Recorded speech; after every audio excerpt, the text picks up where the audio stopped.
You're listening to Honestly Aging by Friends Life Care VigR, a podcast where we explore what it's like getting older, the peaks, the valleys, and everything in between. In this season of Honestly Aging by Friends Life Care VigR, we're covering topics related to solo aging. I'm your host, Cheryl Praska. Let's grow old together.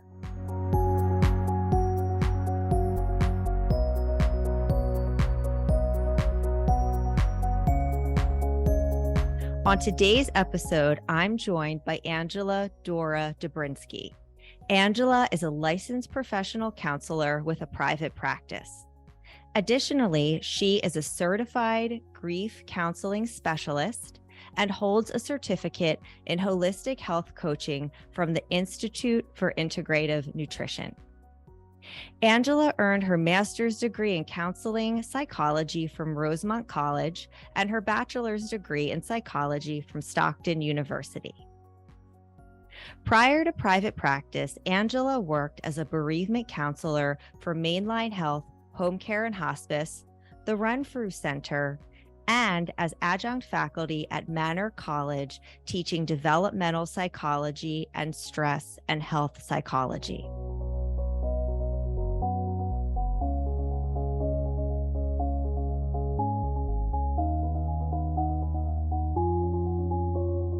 Angela, welcome and thank you for being here. How are you today?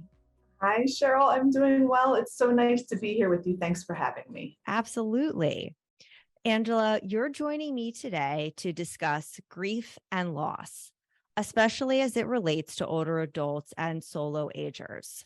We're going to cover some facets of grief and loss that I'll admit were new to me until we connected a few weeks ago. I'm grateful to work through this tough topic with you. So I'm wondering if you can start by sharing your background with grief and loss counseling. Absolutely. So when I first started working exclusively in grief and loss was years ago. I was working, doing some counseling for a local nonprofit and loved that work and had an opportunity to apply for a bereavement counselor position with a local hospice. And when a colleague sent me the job posting, I'll admit, I first said like, ooh, that sounds heavy. I don't know if I could do that. That sounds like really hard work. At the time, though, I was working with a lot of folks coming out of abusive relationships. I was working with folks with acute mental illness. In counseling, we work with hard things. So it was sort of a different type of hard. And I thought, well, let me see about this. So long story short, I started work as a bereavement counselor for a local hospice. And within weeks, Cheryl, I just absolutely loved it and felt like I was called to support people in a part of their lives that often found them alone and confused and maybe without a lot of support. People tend to, like I did initially, people tend to sort of retreat from grief when people are in acute pain.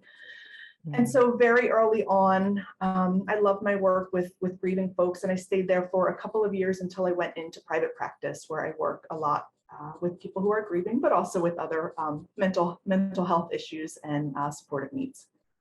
So it sounds like when you made that transition into bereavement, it clicked right away. Was there an aha moment for you, or something where it just became like really clear that this, as you said, is your calling? Yeah, you know what the sort of aha was, this reality or this understanding that grief is not something to be fixed.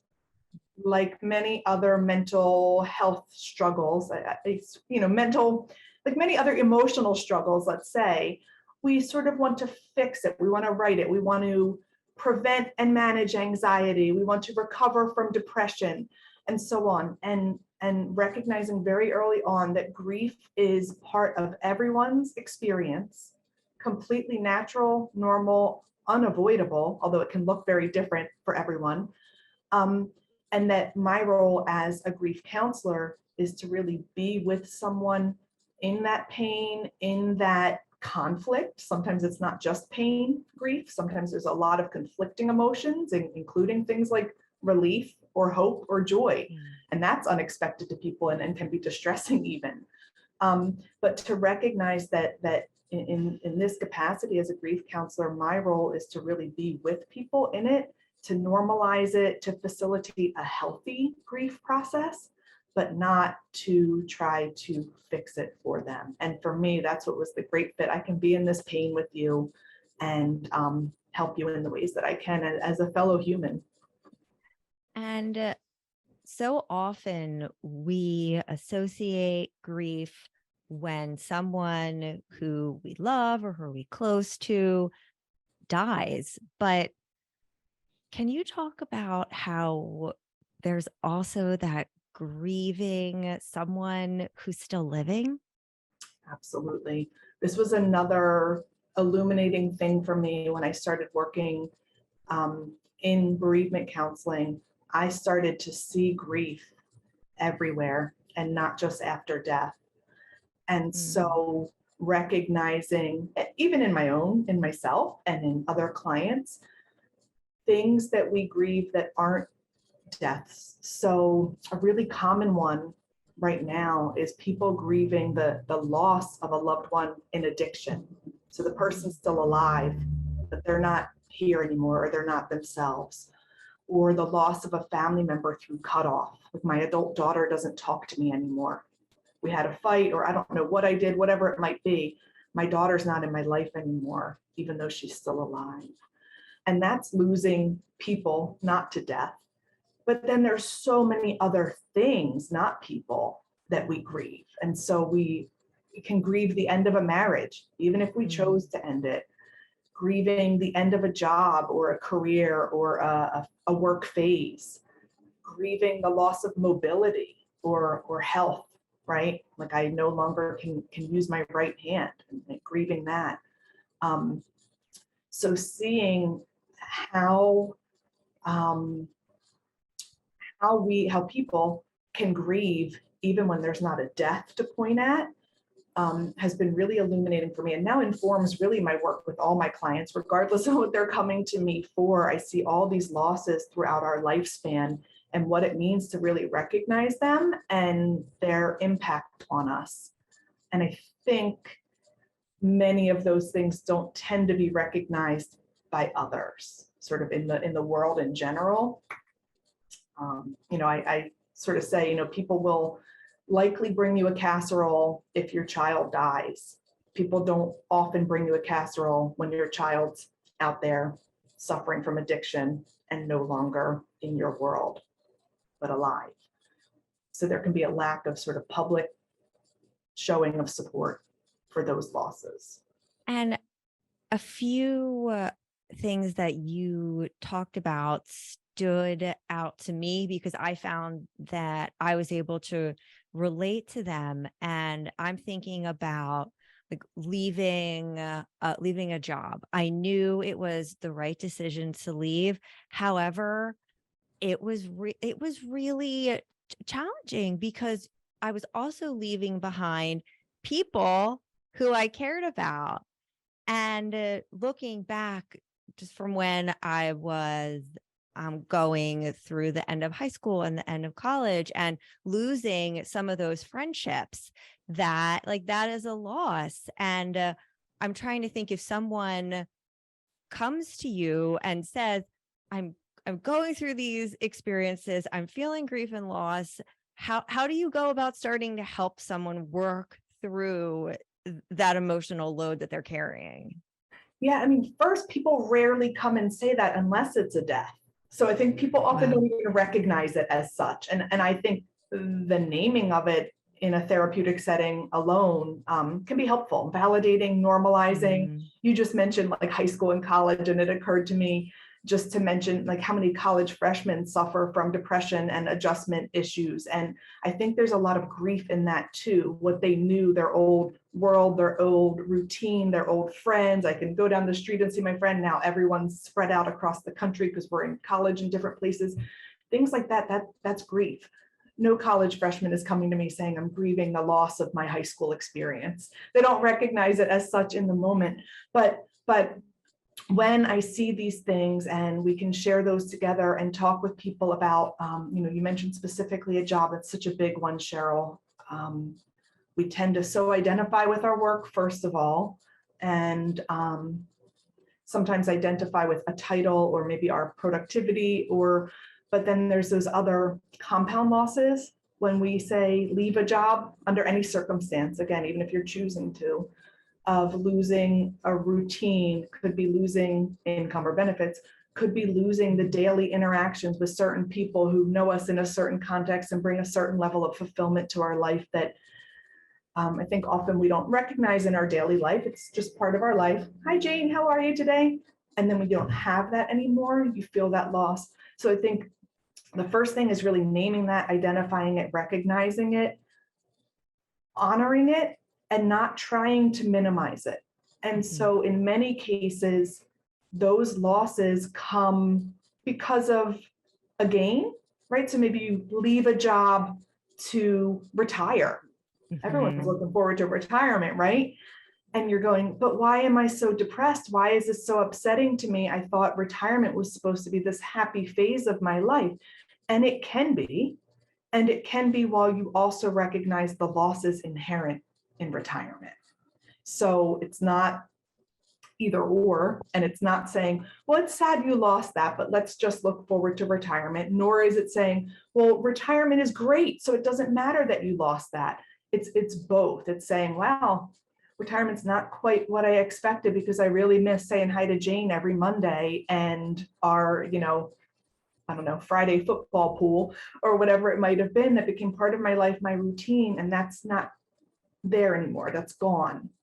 So I think honoring that, recognizing what's gone, of course, also focusing on what is here, the people that are in your life now, the opportunities in your life, the things that perhaps were added or took over when something else was removed or taken away or left behind.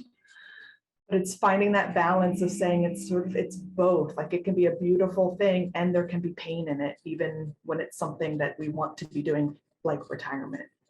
And I'm so glad you brought up retirement because what we experience at my organization is people can tend to build up retirement as this great big accomplishment, and you spend a couple weeks relaxing, you take that big trip, and then there's this sense of where's my purpose? My purpose was going to work. My Now purpose what? was being productive. Exactly. Now what? And you may start experiencing some of those losses you talked about before, where maybe you are losing some of your loss of mobility. Maybe you are losing some of your independence, and then it's compound, like you were mentioning before. So retirement is such a point that I find it very important to acknowledge it and work through it and try to figure out how and where you might find that purpose again. Right, and looking for opportunities. I think let's talk about compound losses a little bit, specifically around like retirement and retirement age, because this is something that also, I guess, surprised me or was new to me when I started working in bereavement. How many of my sweet clients came to me having lost a spouse within a year after they retired?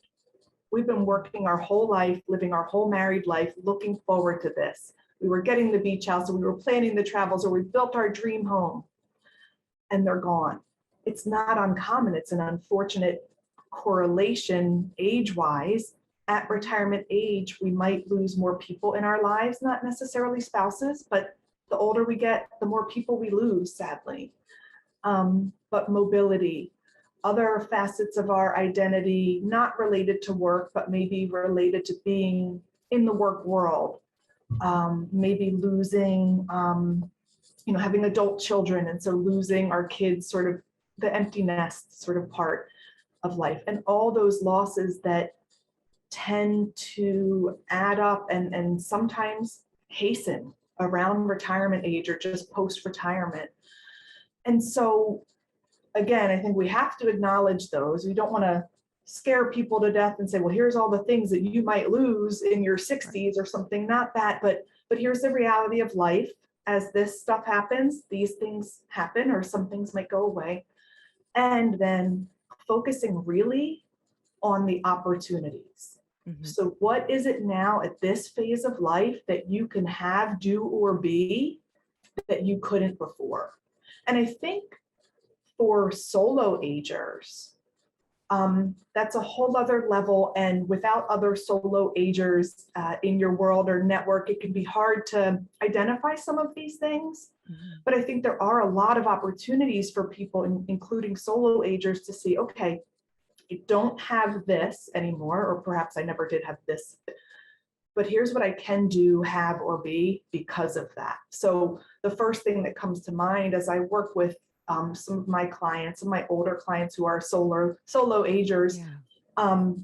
they have the ability to, for instance, prioritize their own budget. They don't share a budget with someone else. Now that means they have one income, or don't have the benefit of an additional income, but within their financial planning, they are considering only their own needs and priorities when they're working on their budget and deciding what they're going to spend on a house. So if they think it's important that they winter in Florida and they have the means to do it, they can do that, and they don't need someone else's approval. They're not held back by someone else's medical needs. They're not held back by perhaps in-laws or extended family that prevent them from making a decision like that. Or if they want to prioritize spending so that they are spending more freely on self-care, on therapeutic interventions, on counseling, on acupuncture, on a retreat, that they can do that. That's their, what do I say, independent decision. So that's just one little example of like an opportunity that a solo ager might have in creating their, this phase of their life, that someone who is, for instance, attached might not have that same ability. Would you prefer to age independently in your own home or live in a nursing facility? I know what I'd rather do. Friends Life Care membership offers just that. Plan today for a future lived at home with vitality, independence, growth, and resilience while protecting your savings. Learn about your options at a free seminar or webinar. Register at friendslifecare.org/register or call 215-628-8964. A word that came up for me when you were describing all of that was autonomy. Yep. They can be very autonomous in their decision making, and that can really be to someone's benefit. Absolutely. And so even if you're on a very tight budget and you are deciding whether you want to spend your grocery money on rice and beans or on boiled chicken, you're deciding. It's not someone else saying, well, I don't eat rice or beans, so we're eating chicken every day for the rest of our lives. So it's a silly example, but just to say the autonomy in that, in the lives of solo agers can be a huge opportunity that some folks who are really beholden to another, or really maybe limited by the needs of a partner or someone they're caregiving to, something like that, don't have any of that autonomy. So that's one example of just looking for some opportunities in this phase to offset some of the loss and to create new meaning and new purpose. So switching gears a little bit, sometimes we lose someone who we love, but maybe the relationship we had with that person was complicated, or the cause of the death was taboo, like a suicide. How might that change the grief process? I'm so glad you asked, because this is really common and really sort of taboo, quiet. People come to me like, I have to share this with you because no one else gets it. My ex-spouse died. he was, I'm giving an example, this is not true for me, but someone may come to me and say, my ex-spouse died. I divorced him 30 years ago because he had a drinking problem and it was never going to work between us. And he died and I am bereft and devastated. I loved him. He was my husband. He was important to me. Nobody gets it. They say you were divorced. They say he was, trouble for you or what have you, and no one's showing up for this. Or my child died of a drug overdose and they had been struggling for years. And people are saying, you probably feel at peace because he's at peace now. And I don't feel at peace because my child died. Or trying to think of another comment. This is less common, but sometimes it's a relationship that wasn't accepted by others. So I've worked with folks who maybe were in an extramarital affair one way or the other, and that partner died and that no one's showing up for them. Like this was an extramarital affair, or perhaps there's something about the relationship that is outside the values of their family or their friends. And so people are saying, like, we're not acknowledging that because we don't approve of that sort of relationship. This is so hard because I think first, it can be a little confusing even for the person grieving that loss, like, why am I grieving my ex-husband? So sometimes people struggle with that a bit. I think it really limits the support that shows up for them. And I think it can feel infinitely more lonely than some of the losses that are more readily acknowledged by others. So for people in a position like that, first, I just want to say it is not like talked about. We don't hear a lot about this sort of grief in the public sphere, but it's completely common and completely normal and not something you should be alone in.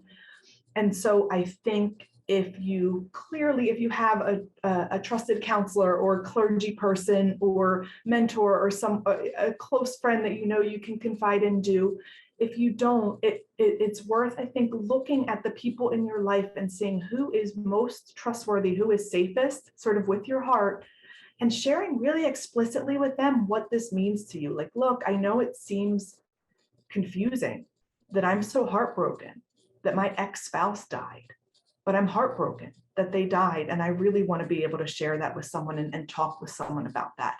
It might take a little more explicit sharing and directive seeking of support from someone. Like, I think you think I don't need help, but I really do. And here's what I'd like you to know about what I'm going through, or here's what might be helpful for me, or here's what I'd like to be able to share more readily. So it's tough because it puts the onus on the grieving person to sort of ask for support because others aren't readily offering it. That said, to anyone listening, think through your own network and who might be suffering something like that right now, who might have experienced a loss that perhaps you or others didn't really recognize as significant. And if you pause and think, wow, like this person's ex-father-in-law died and I didn't think about it, but that was a special person to them, even if they were no longer married to their child or what have you. So maybe think about that and reach out. Like, hey, it didn't occur to me that this might have been really rough for you. How are you doing? Worst case scenario is someone says, I'm fine. So there's nothing wrong with extending that. But I think that's really important to think about, Cheryl, for the people who are themselves grieving, but also as we think about the people in our world who might benefit from our support. It doesn't always look as clear cut as, wow, they were happily married for 50 years and now their spouse died, so of course I'm going to reach out. It's not always that clear cut, these losses. So you started to share some ideas for resources where individuals who are experiencing all different types of grief and loss. Could you mention any more or any different types of resources to help our listeners? Yeah, absolutely. And so it depends on personality and means and so on and so forth, and just interest. But there's a few that I think bear mentioning. One, I love the website called whatsyourgrief.com, spelled just whatsyourgrief.com. And I think Cheryl will share that information. it is a wealth of resources, articles, even just sort of quotes, sometimes programs, um, for people who are grieving all different types of losses and at all different stage of life. And it's it's an active website with new content all the time. And I think there's sort of something for everyone on there. So that's one I recommend a lot. I love the book called Healing After Loss. I was just looking to see if I have it. I do have it right here, but it's out of arm's reach. Healing After Loss by Martha W. Hickman. This is a daily reader. So you open to say January 11th, and there's a little quote and a passage and a little reflection. It's sort of just enough, even for someone who's in the throes of grief, to give you a little orientation, a little perspective in your day, and you can just pop in any day you want. You don't have to read a whole book. I wrote a book myself called Unmoored, A Guide for Grieving People. It's a brief guide to some of the experiences of grief and some suggestions for support and comfort with journal prompts and things like that. It's a little 60-page book. And then if you are so inclined, I really recommend people consider support groups. Many people think it's not for them. Of course, it's not for everyone, but I think it's worth exploring. And so you can find grief support groups at many churches or places of worship. Just would, go to your, like the bulletins or the websites and see what they're running right now. Many local hospices also offer bereavement support groups to the public and at no charge. I have compiled a list of a few locally that are currently running or run periodically. Cheryl will share those so that people don't have to go on a wild goose chase, but those hospice support groups, and some are in person and some are virtual. So there's options for people depending on your preference and accessibility and so on. In my experience, when I was working as a bereavement counselor at the hospice, the support groups is where most of my clients who I think liked and appreciated our individual work together, but the support group is really where the bulk of that healing happened, being with other people who get it. And I think there's something just invaluable in that. If you're open to it, try one. If that doesn't quite feel like a fit, be willing to experiment with another, because it's all different people, different leaders, different styles, different formats. But I think those are some really useful resources for people who are experiencing grief to look into, for sure. And it sounds as if you would be able to build a community. Correct. And especially if you are feeling that grief and loss and maybe some loneliness, having a community to support one another could really be generated from a support group. Absolutely. And again, even though the losses can be different, the impact of grief can be different. People just sort of get it and get that. When I stopped at my former position, about a year after I left there, I heard from a former client who was also in a support group, and she and another support group member had just had lunch together. I had lunch with this person and we were thinking about you a year later. And so that created this really enduring friendship and connection. Both had lost a spouse and both at that point were dating again. So even beyond their acute grief, they developed this friendship and community that lasted. So we see that a lot in those sort of support groups. And that's why I really encourage people to check them out if you're at all open to that. And it's not always as sort of woo-woo touchy-feely as right. I think, if you're used to seeing a support group on a movie or something, consider an open mind and checking it out for yourself. They're a little different than that. So Angela, in closing, I just want to ask or give you the opportunity, is there anything else that maybe we didn't cover or any closing words that you would like to leave us with today? Oh, so much we didn't cover. How could we possibly do it all? But I think basically this is something that grief and loss is something that I think no one should go through alone. And so if you have a friend, if you have, again, a counselor, a clergy person, even a physician, whoever it is in your life that you know and trust to share your current experience with, I really encourage you to share that, even if it's just a one-time, oof, here's what I'm going through and I want someone to know. I think the unburdening of that and the connecting with another person can be a lifesaver. there's no reason to be going through all of this alone. And you might, connect with someone who gets it enough to be able to be there for you and with you and just be, a companion in your grief. And I think that's valuable. And I just don't want to see anyone going through it alone. So I just encourage people to reach out to whomever you feel most comfortable doing so. Well, Angela, thank you so much for sharing your knowledge and guiding us through a myriad of grief and loss that our listeners may experience. I hope this conversation helps people understand that they, as you said, are not alone, and it's okay and important to ask for support when they need it.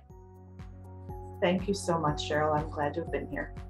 Thank you for listening to Honestly Aging by VigR Health. You can find links and show notes from this episode on our website at friendslifecare.org/podcast. Thank you to Angela Dora Dobrzynski for joining us today. You can learn more about Angela on LinkedIn and her website, angeladora.org. Links to both, as well as the other resources Angela mentioned during the podcast, can be found in the show notes. If you like our show, please rate, review, subscribe, and join us next time. To learn more about aging with vitality, independence, growth, and resilience, subscribe to our blog at friendslifecare.org/blog.